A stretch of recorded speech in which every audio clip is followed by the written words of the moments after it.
Who is that?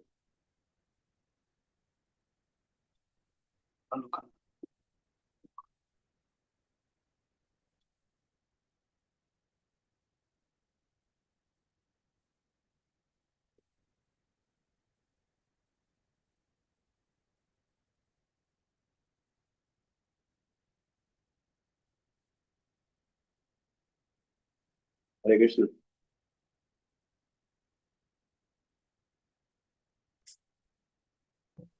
Hare Krishna. Papa, very sweet. Hare Krishna, Shila Gurudev Dandavat. Hare Krishna, Shila Gurudev Dandavat Pranam.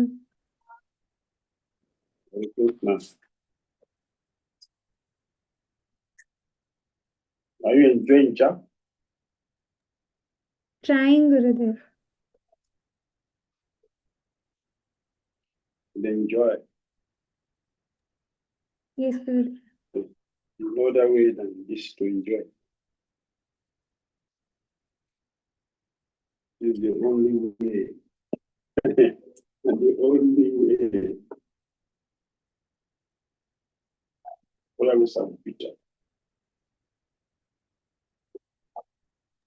Yes, Gurudev. Enjoy this way. The only way.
Oh, so sweet.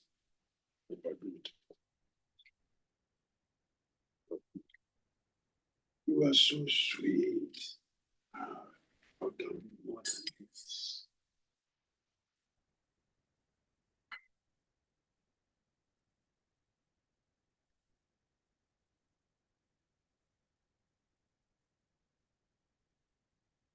We're reading about the enchanting glories, the enchantment of the love land of play.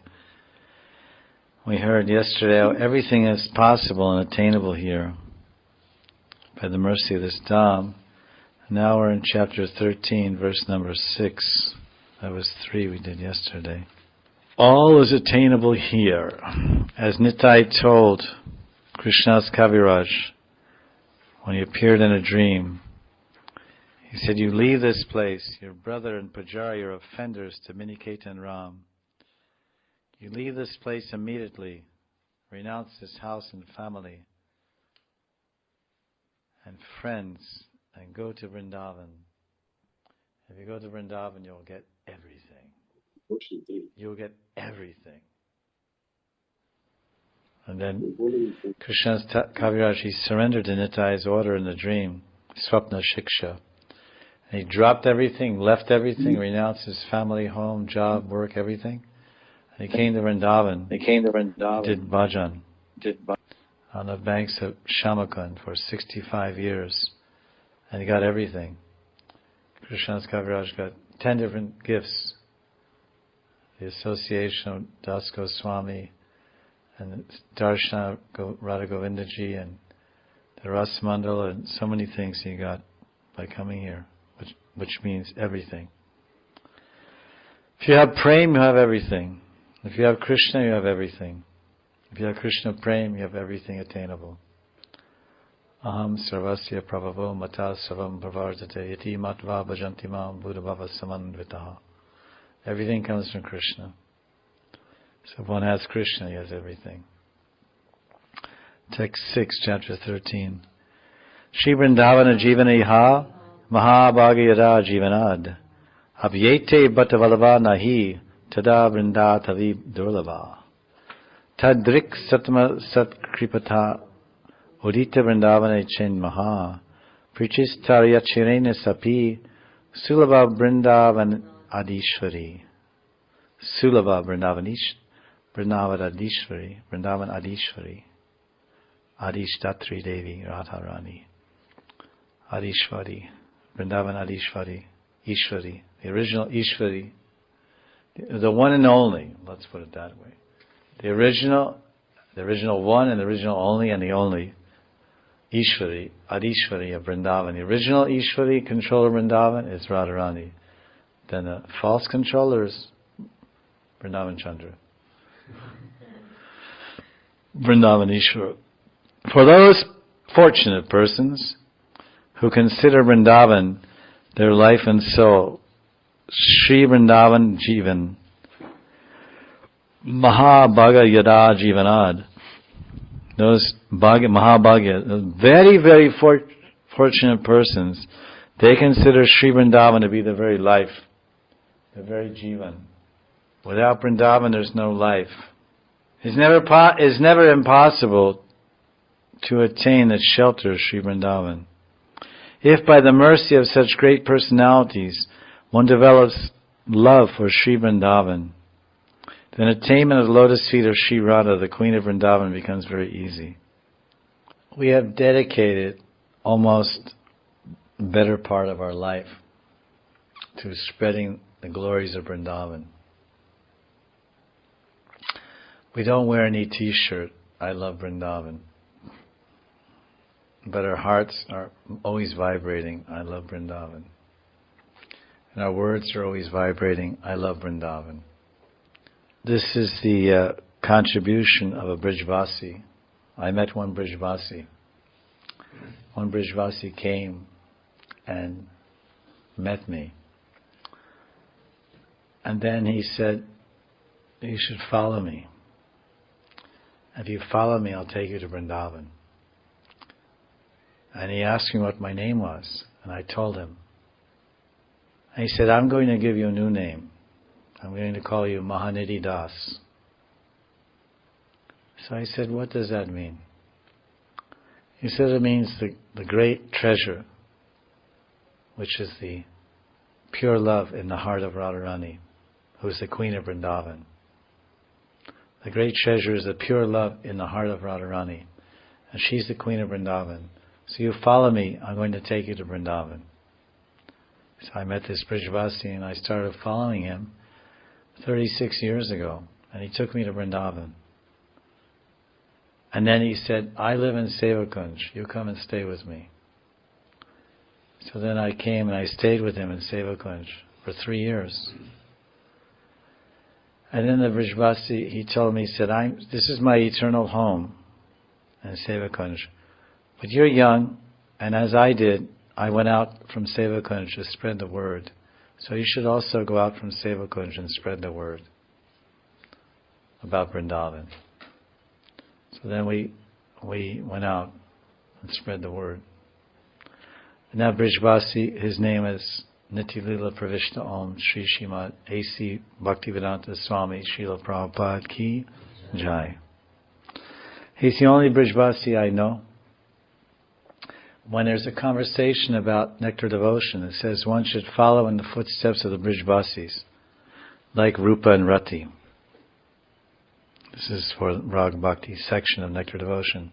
So Yamuna Devi, or one, I think it was Yamuna or some other devotee, says, Srila Prabhupada, It says nectar devotion. One should, in order to attain perfection in Krishna Prem, Braja Prem, one must follow in the footsteps of a resident of Vrindavan, a Brijvasi. But we don't know any residents of Vrindavan. We only know you. And we are trying to follow your footsteps. And then Prabhupada said, yes, and I'm from Vrindavan. Srila Prabhupada ki. So Prabhupada is from Vrindavan. He is a true Brijvasi. A Brijvasi is one who is living in a moving reality. Vas means to live and Braja means to move. A Brajvasi means one who's living in the moving reality. And the moving reality is the eternal service of Radha and Krishna. This is the moving reality. Because Braja means to go, to move. So Brajvasi is someone who's moving. He's living Vasa in a moving reality, which is the eternal Astakaliya Seva of Radha and Krishna. The ongoing, ever-flowing, ever-moving, eternal pastimes of Radha and Krishna Vrindavan. It's called Astakaliya Leela. It's flowing, it's moving. So Brajavasi is one who's living in this. He lives in the eternal movement. Lives in the movement. He lives for going. Like Prabhupada said, this is the Krishna consciousness movement. So that's another way of saying it's a movement of Brijvasis. It's a movement. Movement means Braja. Braja means to go, to move. Krishna says in Gita, Sarva dharman prityaja mam ekam sharanam braja. Abandon all your sins and come to me, move to me. Right? Sarva dharman prityaja mam ekam sharanam braja. Forget everybody else. Forget your mother, father, this, that. Forget it. Eka sharanam. Eka, Krishna eki.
Hare Krishna.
Listen to review.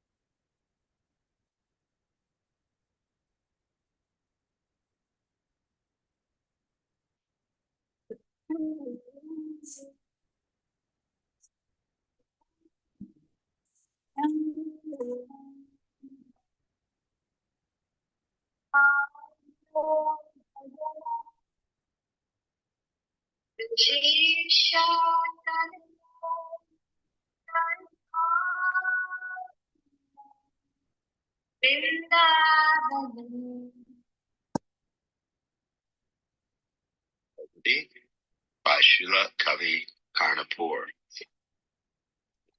First ray of light, pastimes at dawn. Nishanta Leela, 3:36 a.m. to 6 a.m. The faint light of the few stars remaining at the end of night creates a pleasant atmosphere in all directions. Under Brinda Devi's order, the male and female parrots sing softly to waken Radha Krishna from their blissful repose. First, the flock of female parrots swoop down from their nest to awaken Radha with many nectar-sweet words. Then all the joyful male parrots gladden Krishna by waking him with indescribable poetry. Sometimes Krishna affectionately strokes the parrots, which are beyond all illusion. Pastarika's female parrots speak to Radha. "O moon-faced maiden, all fear is fled from your heart now that you lie in the embrace of Rajendra Nandana. Why do you remain sound asleep even at the end of night? At least you can move to another place in this kunja, which resounds with swarms of maddened bees. Are you not even thinking about what your elders might level against you if they catch you here? O Radhe, have you forgotten all respect and family reputation? You should not be lying in this kunja. Quickly give up this sleep which only deprives you of amorous delights and rise from your flower bed. Just look, the night is almost over. Please return to your home. Don't cause your relatives to suffer by staying here. Look, O playful girl, the eastern sky has turned deep crimson in imitation of your reddish lotus feet. And just see how the graceful Chakravaki, female heron, quickly reunites with her lover after their sorrowful night of separation. The moon, desiring the beautiful luster of your face, now wants to give up her body in disappointment. She is plummeting from a high peak of the western mountains to end her life. Can anyone prevent this tragedy? O Sudati, girl with sparkling white teeth. A swarm of bees, drunk from sporting in the laps of the white water lilies, move restlessly toward a cluster of blooming lotuses to engage in a love tryst. Because of the time of day, the bees have become disinterested in the lilies and have increased their attachment for the lotus flowers. O Sumuki, beautiful faced girl, your dearest Sakis, who have beautiful smiling lotus faces and hearts full of unlimited bliss, and who brought you to this deep, dark pastime cottage in the beginning of the spotless evening, have left their kunjas to come here to meet you.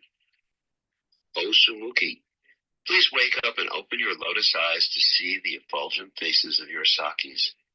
They've all assembled here to serve you. Due to your passionate battle, your clothes and ornaments have fallen off and scattered here and there.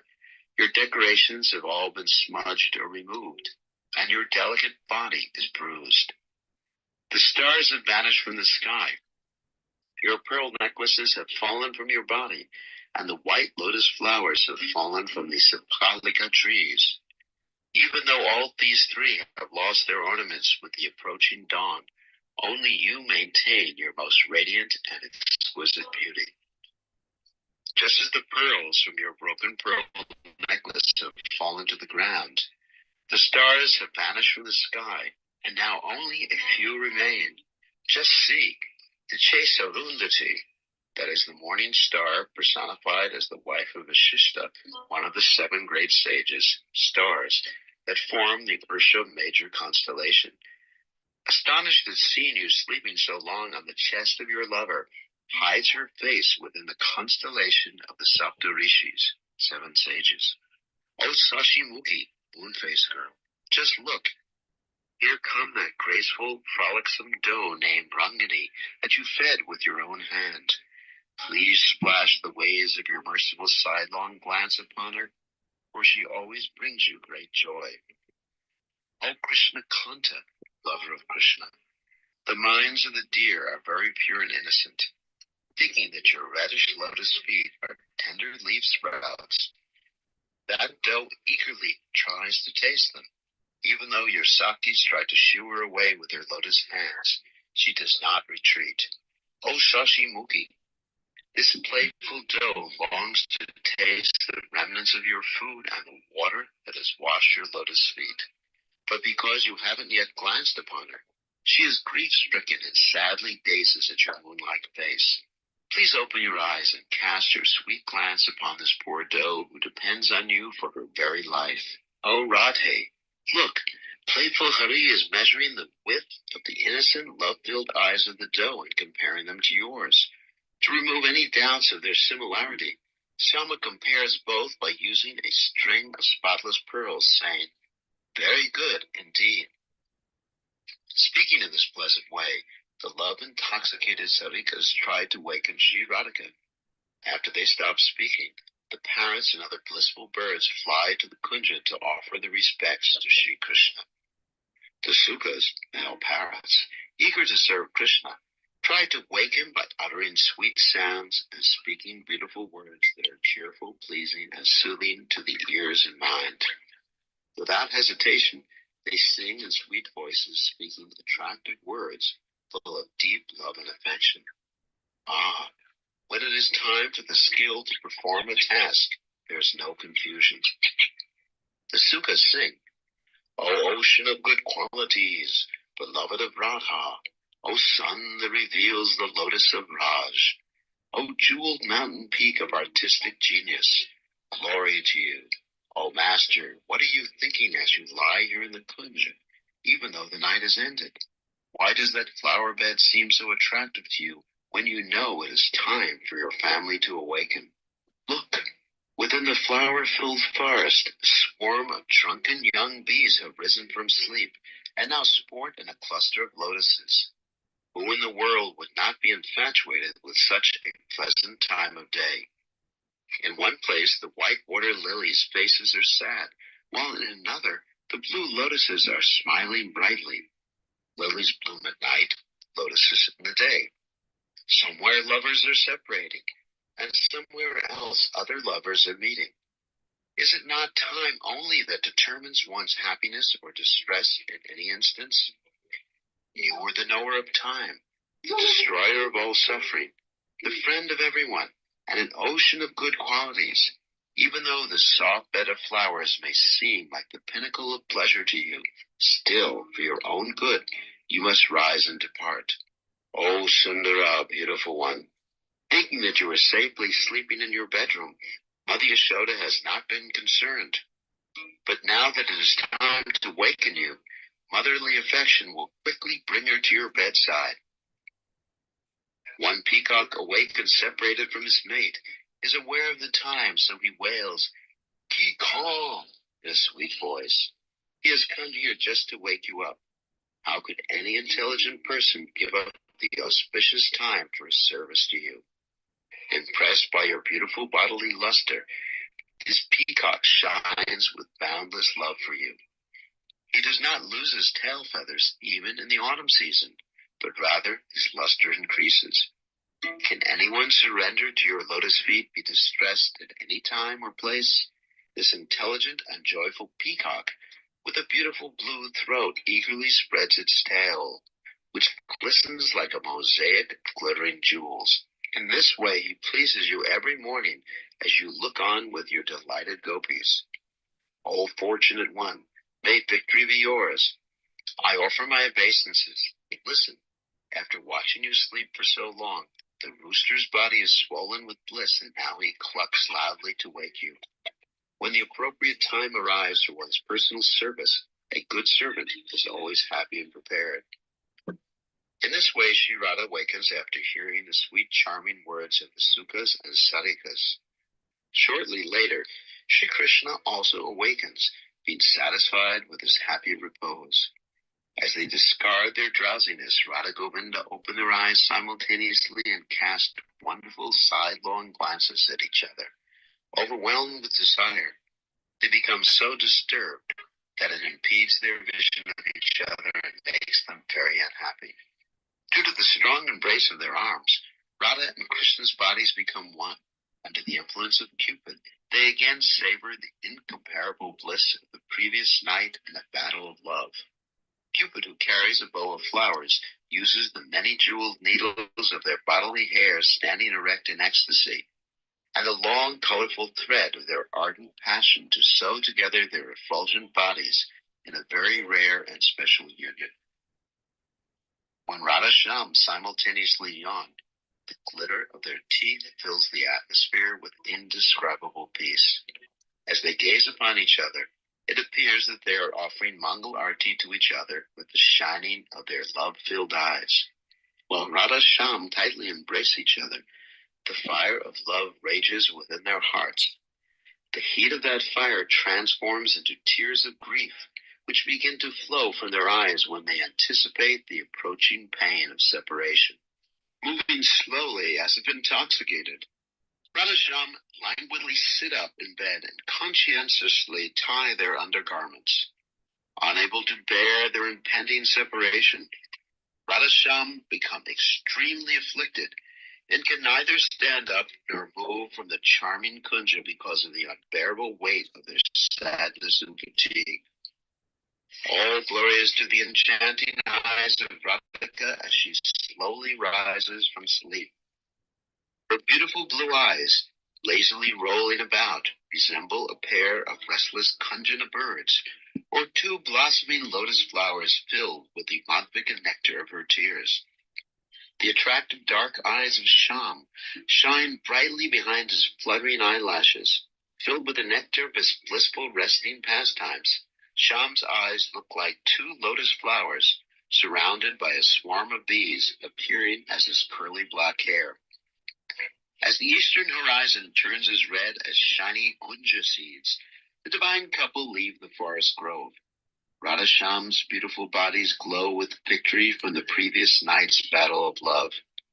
Moving through the cover of darkness, they gaze at each other with shy, sidelong glances.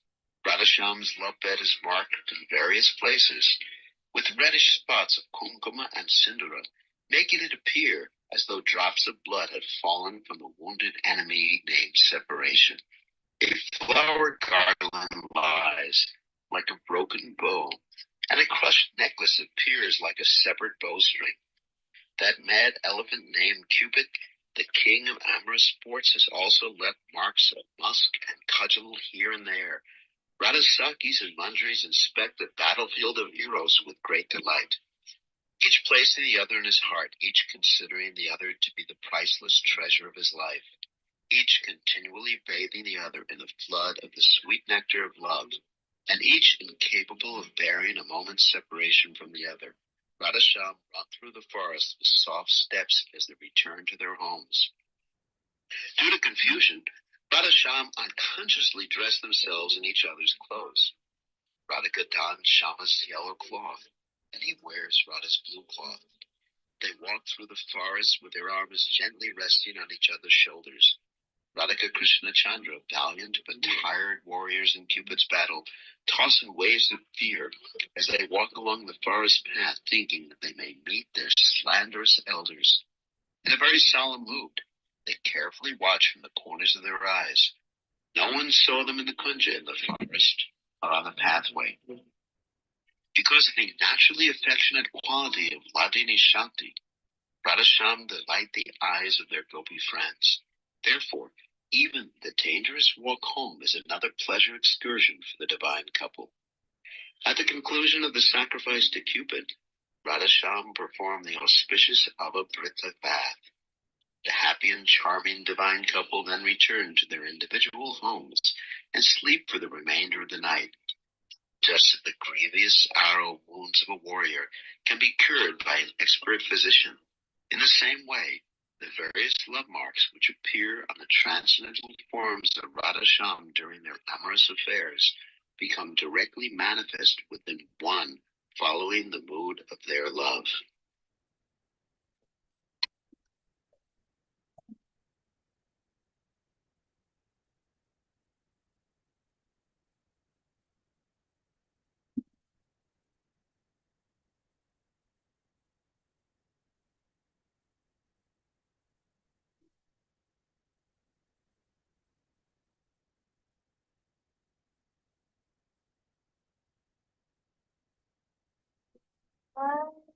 Ādavatam Ramanam Amalam Prema Umartho Maha Vishnaya Mahaprabhu. Nika Komati. Second ray of light. Morning pastimes. Pratha Dila, 6 to 8:36 a.m. At sunrise, Mother Yashoda, abounding with parental affection, enters Krishna's bejeweled bedroom to wake him up, saying, "Oh, my dear boy, please get up now. The night is over. Just see the beauty of the rising sun. Your young servants are standing here waiting to expertly serve you. My child, Manjuvat, your pet parrot, whom you fed with your own hand, sits blissfully in his golden cage, trying to lovingly wake you with his sweet voice, saying, 'Jai, Jai.' You are feeling lazy because you have been asleep, but now it is time to get up." Saying this, Mother Yashoda gently rubs Krishna's body for a short time and then embraces him in her arms. Hearing his mother's sweet words and feeling her affectionate embrace, Krishna considers for a moment and then stretches his limbs, yawns, and pretends that he is just waking up. Mother Yashoda instructs a talented group of devoted boys and girls in their duties, and then enters her own quarters.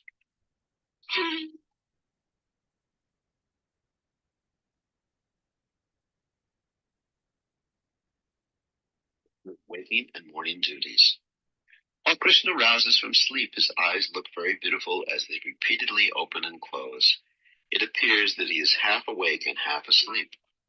Nidra Devi, the goddess of sleep, seems reluctant to leave him due to the pain of separation. The very fortunate young servant girls then perform arti by slowly moving a splendid ghee lamp inlaid with auspicious jewels before Krishna. The joyful young male and female servants become absorbed in various services. The boys have beautiful turbans tied on their heads, and necklaces sway on everyone's chests. Their bodies are as fragrant as lotus pollen, and they wear colorful garments of dark blue, green, white, red, and yellow colors. They're all adorned with the noblest of qualities. Rising from bed, Krishna sits gracefully upon a beautiful footstool that is illuminated by 4 different jewels. With cheerful hearts, all the male and female servants begin to serve Krishna. As the male servants pour a stream of camphor-scented water into his cupped palms, Krishna slowly washes the lotus whirl of his face. After drying his face and hands with a soft fine piece of cloth, Krishna beams a gentle smile and takes a soft toothbrushing twig from his servants. While Krishna gently brushes his teeth, which reflect the radiance of his jeweled finger ring, his earrings swing back and forth to fill the eyes of all with happiness. Krishna holds the 2 ends of a jeweled golden tongue scraper with his thumb and forefingers and cleanses his tongue, reddened from chewing tambula. A sparkling diamond bracelet caresses Krishna's wrist. Krishna then calmly cleanses his face with pure water and dries it. Casting a charming glance from his restless eyes, Krishna makes the splendid mirror before him bear witness to all this. Holding a ruby-inlaid comb in her lotus bud hand, one Seva Dasi, servant girl, with an innocent smile gently combs Krishna's hair. The comb in her bangles tinkles sweetly as she moves her hand. As the day begins, one servant who is expert in the fine arts removes Krishna's night clothes and dresses him in fresh ones. He then washes and dries Krishna's lotus feet and deftly wraps a turban around his head. Upon completing his morning duties, Krishna quickly goes to the gigantic Goshala to milk the cows. Afterwards, Krishna and all his dear friends, who were similar in nature to him, head to the jewel-bedecked wrestling arena. Eager to engage in their cherished daily pastime, they joke and laugh along the way. Krishna pairs off with opponents of the same age and fights fearlessly, locking hand to hand and arm to arm. With great displays of individual strength, anger, and boasting, they wrestle with each other, sometimes jumping in front, sometimes attacking from the side, and sometimes circling around, darting forward and back with amazing skill.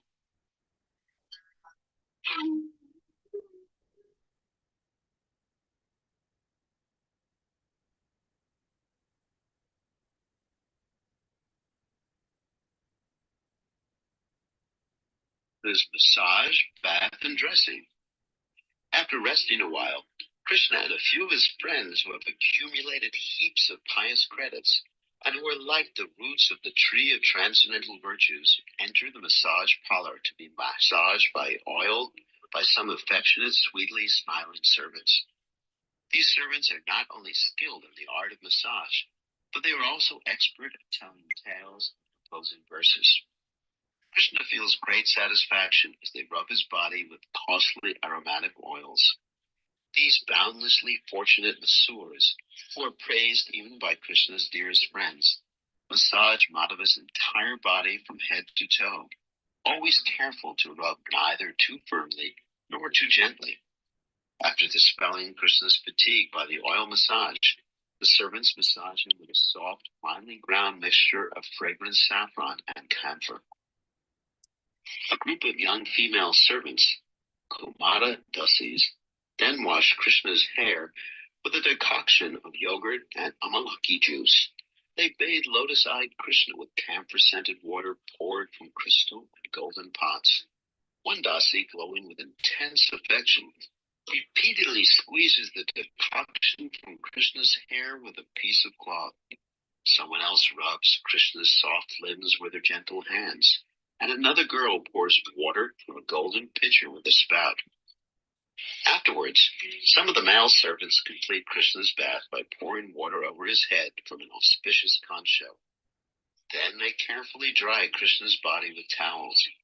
First, they affectionately rub Krishna with soft, finely woven pieces of damp cloth.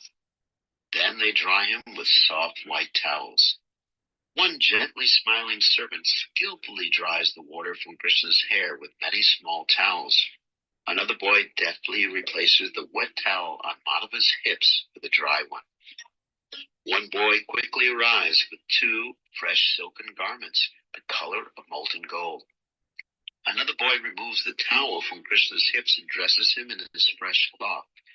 After washing Krishna's lotus feet, they sit him upon a beautiful gem-studded bench.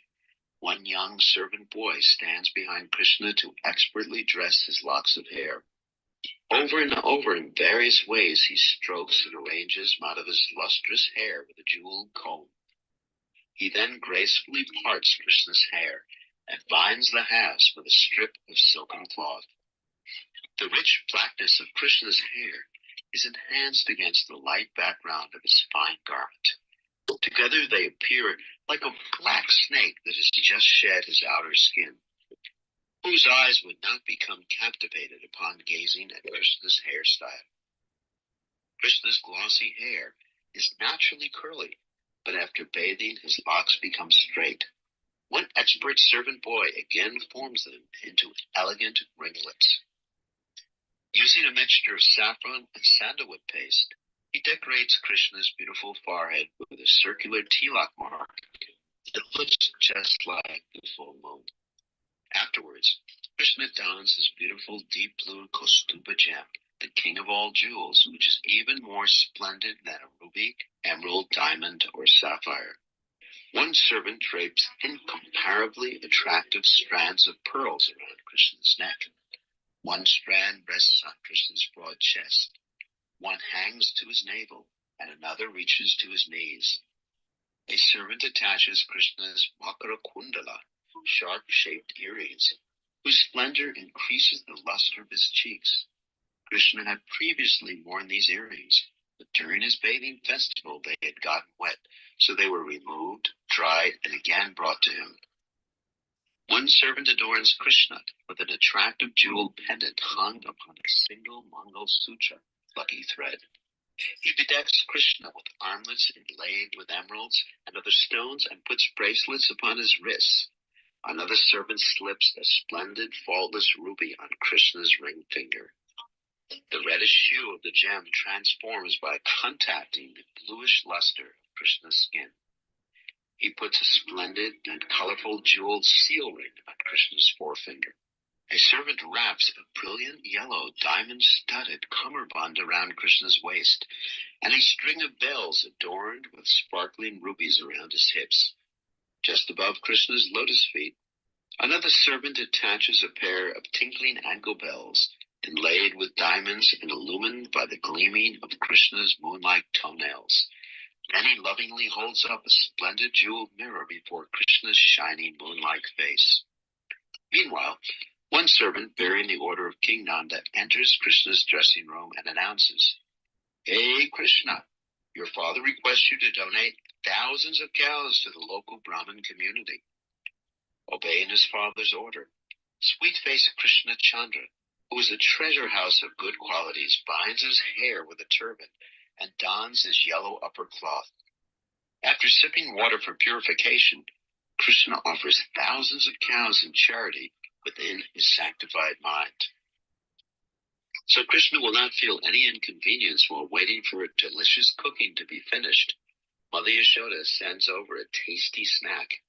After eating the mixture of butter, yogurt, milk, and cream sprinkled with particles of camphor, Krishna, whose face outshines the full moon, then sips water and chews some betel nuts while leaning on the shoulder of an intimate friend.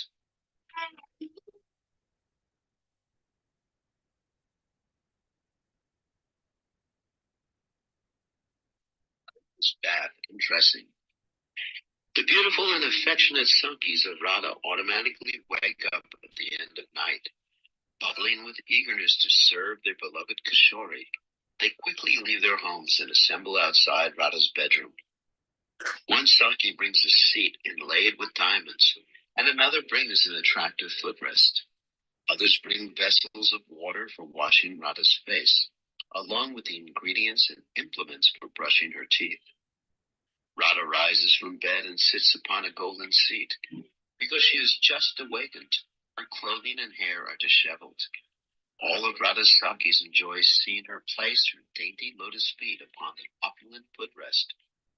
Radhika's eyes roll with drowsiness, and her body radiates waves of splendor as she greets her dear associates.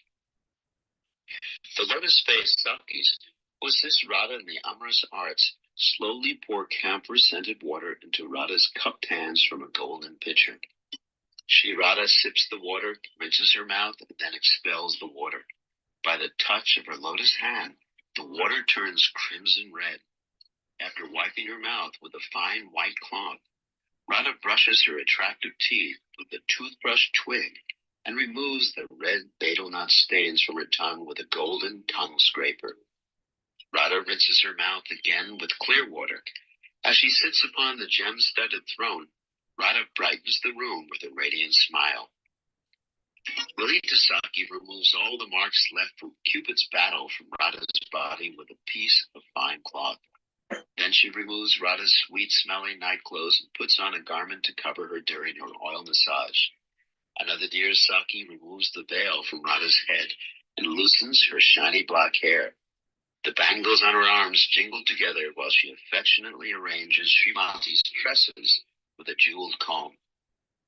After washing Radha's lotus feet, one expert Saki holds up a mirror before her lotus face.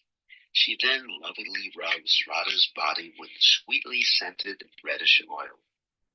Miss Saki becomes slightly bashful whenever she sees a part of Radhika's gorgeous form after removing some clothing.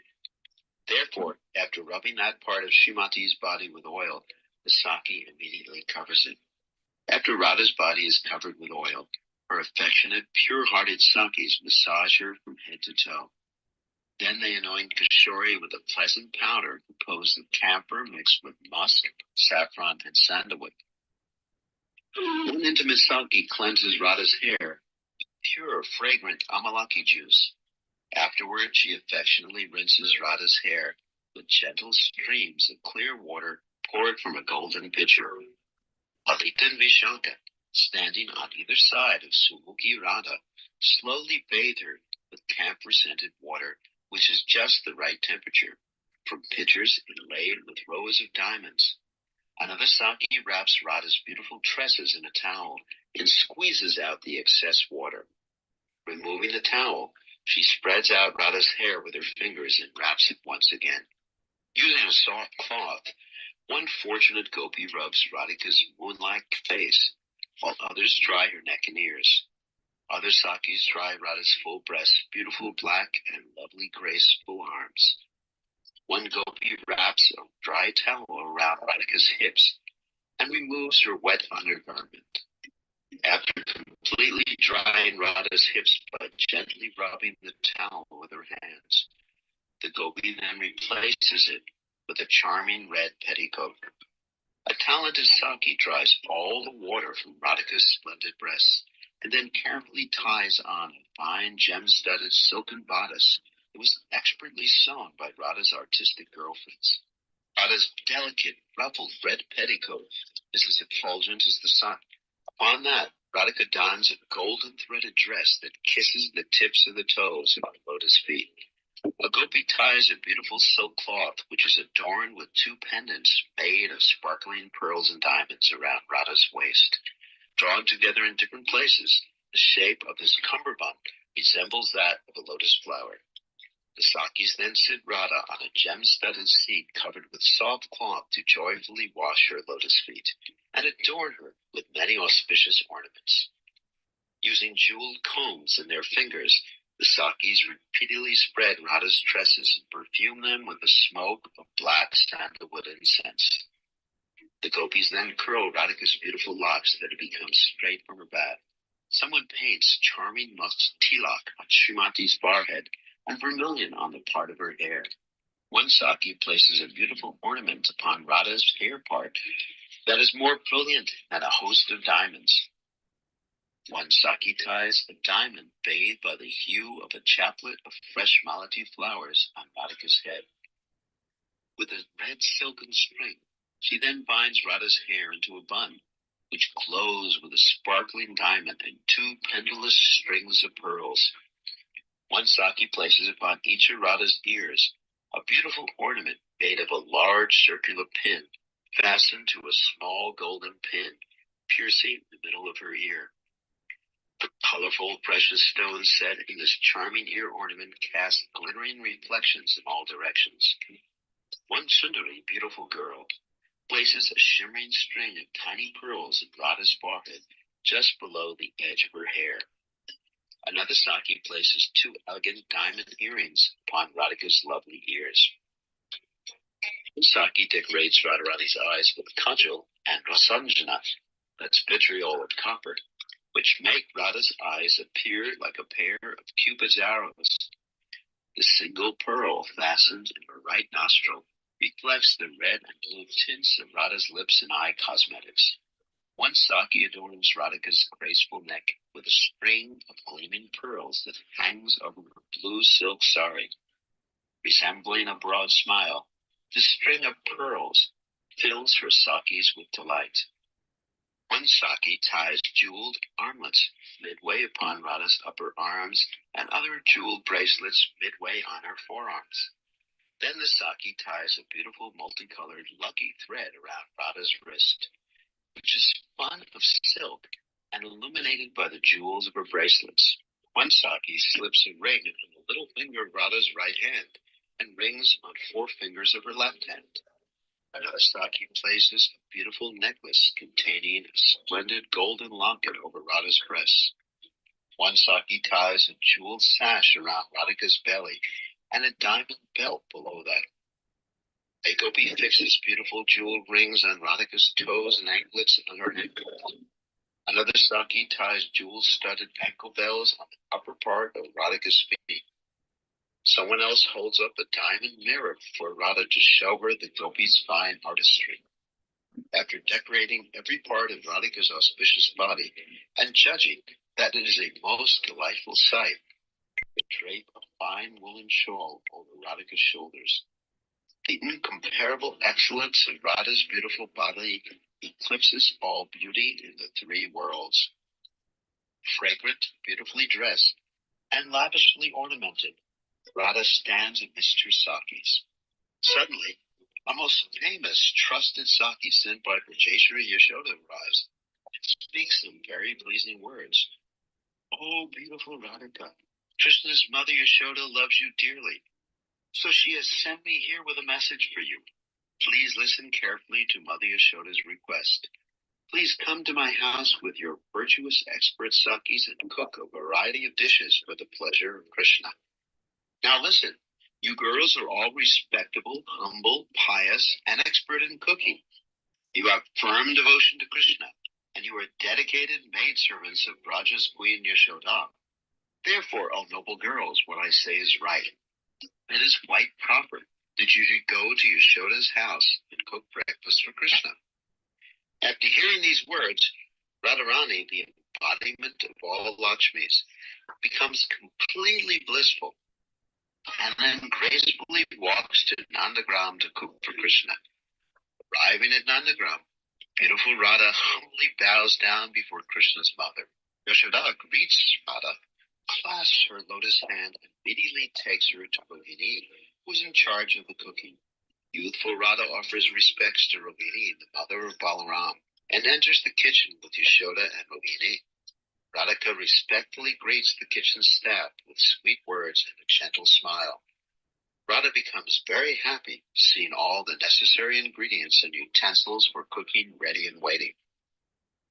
After looking at the different kinds of pumpkins, potatoes, yams, arums, turnips, bottle gourds, eggplants, radishes, kidney beans, ladyfingers, bananas, plantain flowers, spinach, cucumbers, chickpeas, and innumerable types of greens, Radhika assigns each of the clever sakis an appropriate tasty dish to make for Krishna's pleasure.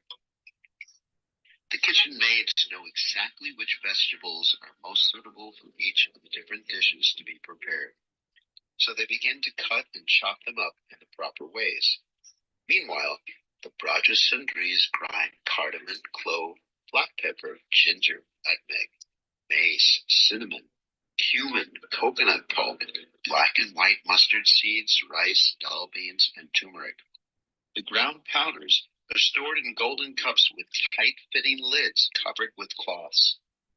Pure-hearted Radha then sets her heart on the pastime of cooking. Beautiful Radhika puts aside any unnecessary ornaments and clothing, and then washes her lotus hands and feet. With great respect and eagerness, Radha joins Rohini Ma at the best of kitchen stoves to begin cooking. At Rohini Ma's signal, the girls place nicely cut pieces of wood into the fires and set artistically crafted cooking pots of copper, brass, and silver on top of the ovens. The fires produce no smoke and blaze a brilliant red without any need for fanning. Only a little moisture sizzles from the burning wood. Whenever salt is needed for the various dishes, the maidservants put just the right amount into Radha's hand. The leaves are cooked in mustard oil to produce the correct variety of taste. Two kinds of preparations are made by mixing ground mustard, ginger, and coconut with jackfruit seeds. Many excellent preparations are made using pumpkin, potato, kachu, and radish. One preparation contains mustard, ginger, and bitter leaves fried in mustard oil. A tasty dish is made from small pieces of eggplant cooked with mung dal patties along with ground ginger and pieces of coconut fried in mustard oil. Small pieces of eggplant, yam, kakorola, banana flour, mana, kachu, patola, and white pumpkin are dried, skewered, and deep fried. Eggplant, green banana, coconut, chickpeas, and mung dal patties are mixed along with pepper and sugar to create two different dishes in huge quantities, one spicy and the other sweet. A soup with an excellent aroma is made from beans mixed with coconut and prithu root, mixed with lots of ghee, hing, ginger, and raw sugar. Another dish is made by mixing finely ground coconut, sugar syrup, milk, and mung dal. A delicious mung soup is produced by spicing it with cardamom, clove, pepper, hing, and ginger. One soup is made using skinned whole mung beans, which are boiled, mixed with milk, and spiced with cardamom, clove, pepper, hing, and sugar. With unrivaled expertise, Radha prepares a fourth soup in large quantity from husk beans and chopped radish with lots of ghee, hing, and pepper. She selects the best banana flowers and finely chops them after discarding the fibers. Cooking them with milk, hing, and pepper, Radha makes a dish called Mauritius. She makes another dish by dicing mund and lassi. Radha skins some unripe jackfruits and cooks them with dal patties, hing, pepper, and other spices. She slices a bottled gourd, long fine strips, boils it in water and milk, and stirs it until it thickens. By adding sugar, pepper, cumin, hing, and other spices, Radha produces another delectable dish. Radha makes a sour yogurt dish by mincing ripe pumpkin, frying it in mustard oil, spicing it with ginger, hing, and anise, and adding thickened buttermilk. She cuts radish and puru into circles and cooks them in yogurt and black sugar. Radhika creates another sour preparation by adding tamarind to this dal. Chickpea flour, yogurt, turmeric, and citron juice are mixed and formed into soft, attractive balls called kanjika bhati. Radha makes yet another sour preparation by mixing green mango with mustard seeds and frying it in ghee. A sweet and sour preparation is produced by mixing ripe mango with water, sugar, and milk. Radhika combines roasted sesame with dried mango to make another sour preparation. One spectacular dish is made from toasted sesame and cinnamon. Green and ripe mangoes are mixed with sweetened milk and hing to produce more sour dishes. Thus, Radha cooks innumerable preparations with enticing aromas for the pleasure of Krishna, Balaram, Nanda, and Yashoda. She places the pots of finished items on jeweled and golden trays after covering them with gold and jeweled inlaid lids. While the maidservants fan her, Radha makes sweets and cakes and engages her sakis in various sevas. Cakes are prepared from coconut, rice, roasted sesame, and milk. Warm, filtered water is poured over these, and then they are left covered. After adding condensed milk, these cakes will be called chitra. An exotic, huge sweet ball named Sada Dutta Kupi is prepared from cream mixed with pepper, camphor, and raw sugar. Varieties of pistakas are produced using mung dal and other ingredients. Jilavika, Matahari, Puru, Pupa, Gaja, Nadi, and Saraswati are also made. The talented Sakis also make Kaichura, Darimaka, Sakara Palamukita, and Laduka. They make ladu from condensed curdled milk. They also make Manohara, Hamsakeli, Bobarika, Daibada, Kolabada, Atakeli, and Veni, that is wheat noodles cooked in milk and sugar. With great speed and skill, Radha and her Sakis make Chandrakanti, Lalita, Amritapuli, and many other excellent sweets. Lalita and other Sakis prepare milk, yogurt, butter, buttermilk, Sarabhaji, Srikhand, and many other edibles and flavorful drinks.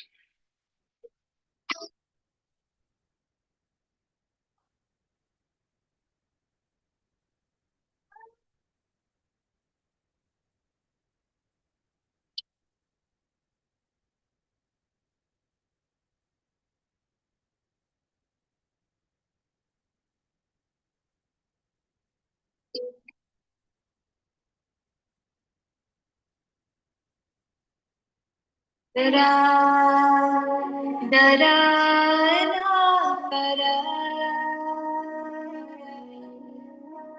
Dhira Damodara Krishna Mika Komati.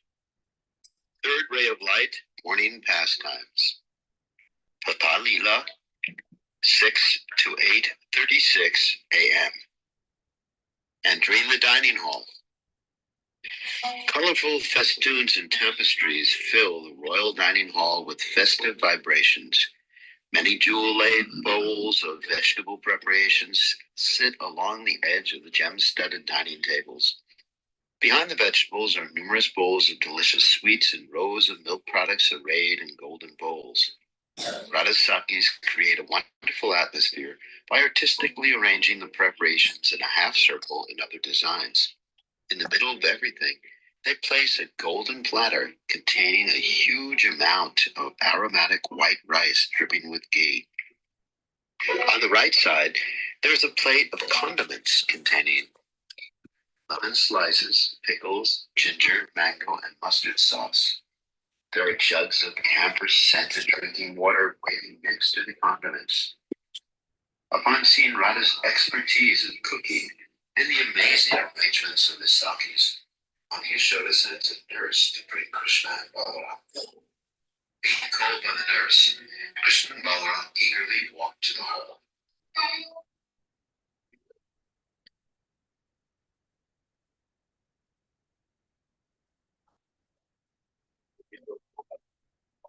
Specs to Mother Yashoda, and under her direction allows some young girls to wash his feet and offer water for rinsing his mouth.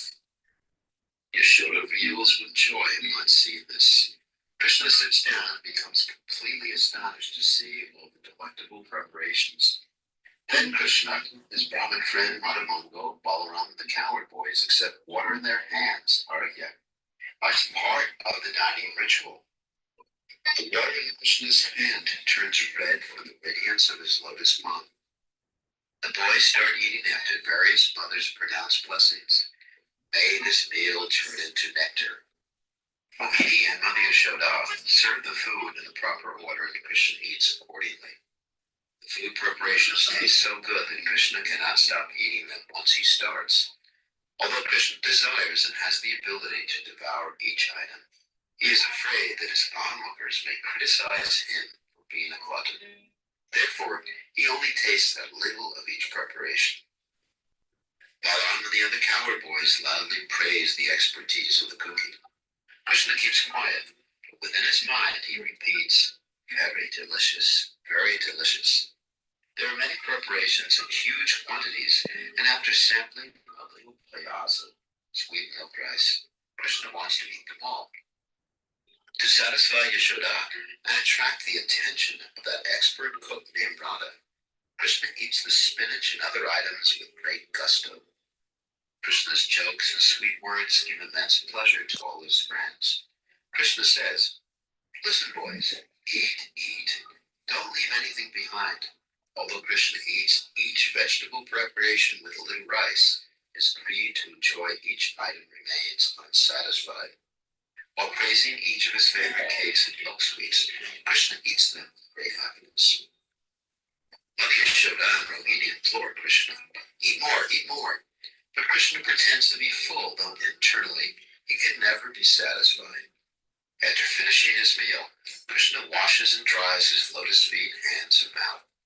Then he chews some spices and tambalam before lying down on a soft bed suitable for the gods.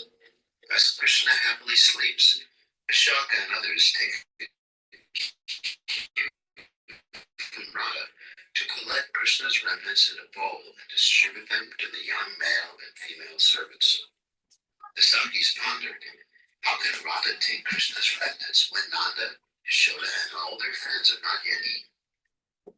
The Sakis wait patiently beside Radha, even though they want to take her to the resting place and massage her lotus feet to remove the fatigue of cooking. Understanding the mood of the Sakis, Yashoda says, take Radha to the resting room now. And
Vinam Adipurusham Tamaham Vajanti Govindam Adipurusham Tamaham Vajanti Govindam Adipurusham Tamaham Vajanti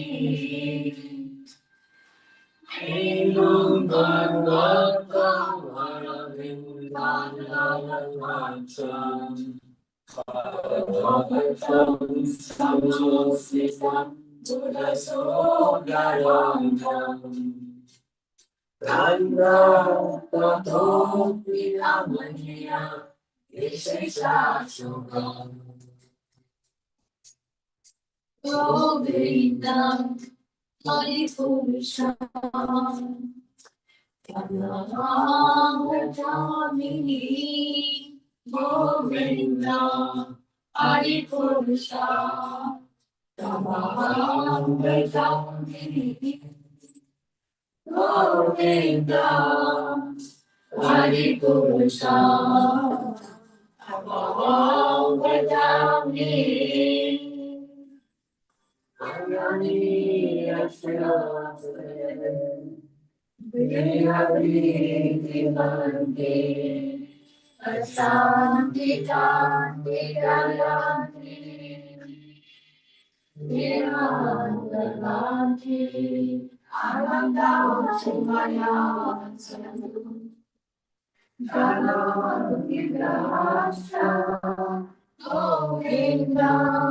Adipurusha, Tamaham Vajamini, Govinda, Adipurusha, Tamaham Vajamini, Govinda, Adipurusha, Tamaham Vajamini, Adipurusha,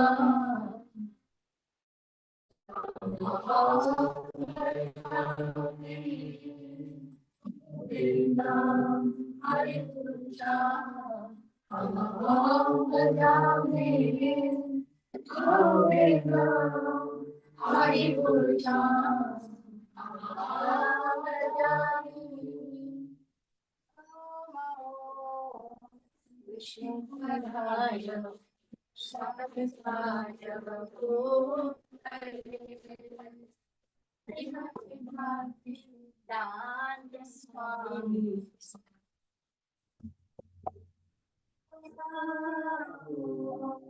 Vishnupadaya, Shakasaya, Srimati Bhakti Dhira Damodara Swami. Deity.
Shri Krishna Chaitanya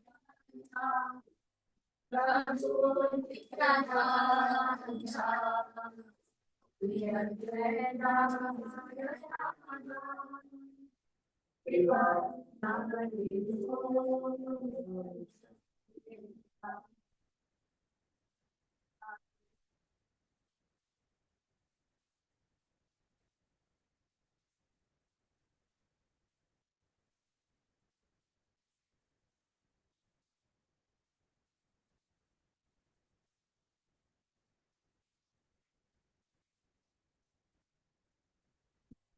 Krishna Krishna Krishna Hare Hare Rama Hare Rama Rama Rama Hare Hare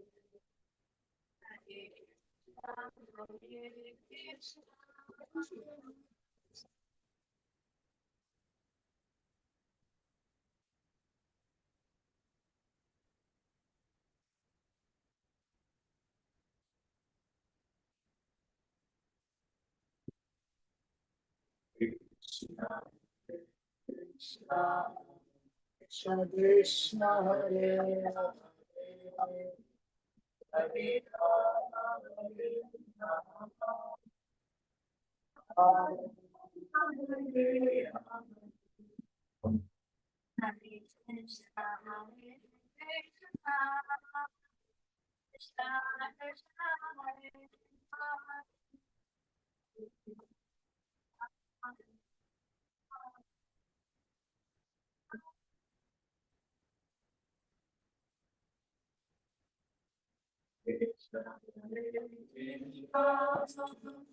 Krishna Hare Rama Hare Rama Hare Rama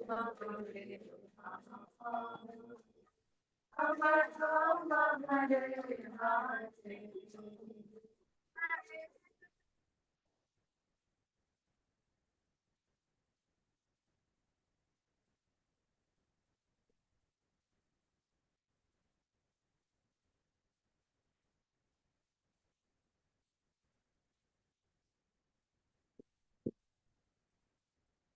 Krishna Hare Krishna Krishna Krishna Hare Rama Hare Rama Hare Rama Rama Rama Hare Rama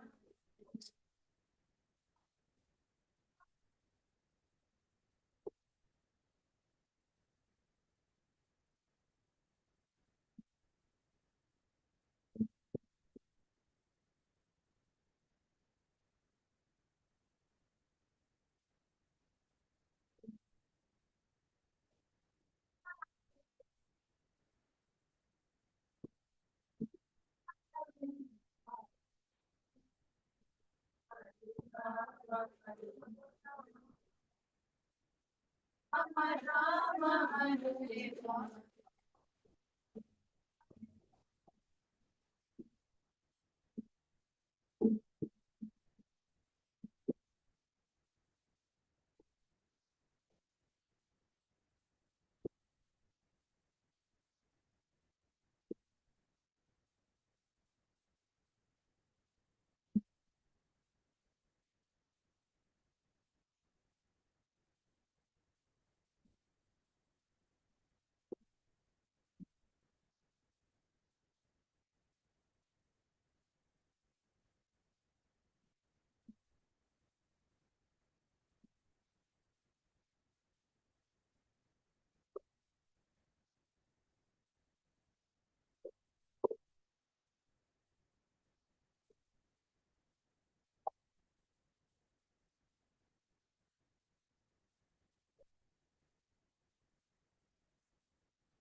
Nanda Jasomati Chitahari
Shri Krishna Chaitanya Prabhu Jive Daya Kori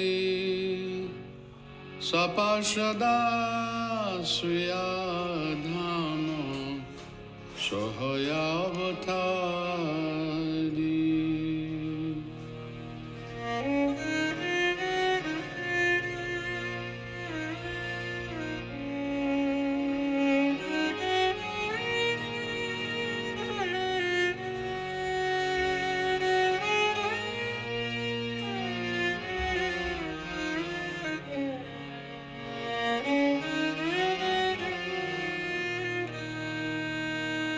Shri Krishna Chaitanya Prabhu Jive Daya Kori Sapashada Swiyadhama Sahayavatari. Shri Krishna Chaitanya Prabhu Jive Daya Kori Sapashada Swiyadhama Sahayavatari. Adyanta Dulabha Prema Koribar Dana. Adyanta Dulabha Prema Koribar Dana. Shikaya Sharanagati Bhakatera Prana. Shikaya Sharanagati Bhakatera Prana. Shri Krishna Chaitanya Prabhu Jive Daya Kori Sapashada Swiyadhama Sahayavatari. Shri Krishna Chaitanya Prabhu Jive Daya Kori Sapashada Swiyadhama Sahayavatari. Doinayatmani Vedana Goptritve Marana. Doinayatmani Vedana Goptritve Marana. Avashyara Shive Krishna Vishwasa Palana. Avasyara Shive Krishna Vishwasa Palana. Shri Krishna Chaitanya Prabhu Jive Daya Kori Sapashada Swiyadhama Sahayavatari. Shri Krishna Chaitanya Prabhu Jive Daya Kori Sapashada Swiyadhama Sahayavatari. Bhakti Anukula Matra Kajara Svikara. Bhakti Anukula Matra Kajara Svikara. Bhakti Pratikula Bhava Bhajanangikara. Bhakti Pratikula Bhava Bhajanangikara. Shri Krishna Chaitanya Prabhu Jive Daya Kori Sapashada Swiyadhama Sahayavatari. Shri Krishna Chaitanya Prabhu Jive Daya Kori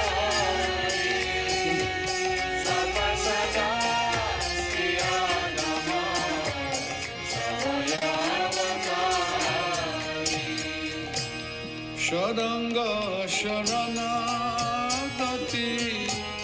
Hoibe Jahara Saranga Sharanagati Hoibe Jahara Tahara Pratana Shune Srinanda Kumara Tahara Pratana Shune Srinanda Kumara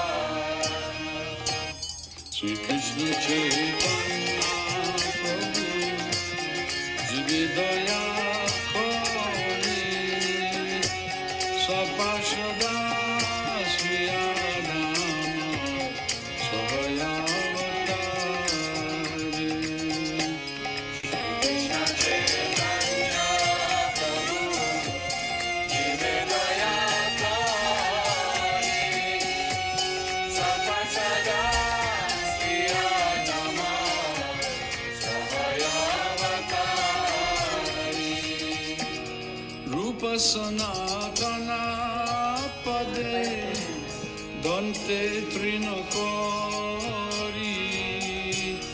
Rupa Sanatana Pade Dante Trinakori Bhakti Dhira Damodara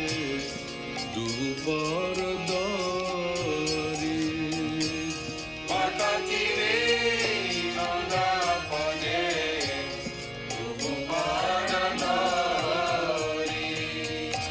Shri Krishna Chaitanya Prabhu Jividaya Kori Sapashada Sri Adama Sahayavatari Shri Krishna Chaitanya Prabhu Jividaya Kori Sapashada Sri Adama Sahayavatari Kandiya Kandiya Bole Ami tu Adama Kandiya Kandiya Bole Ami tu Adama Shikaye Sharanagati Purohita Shikaye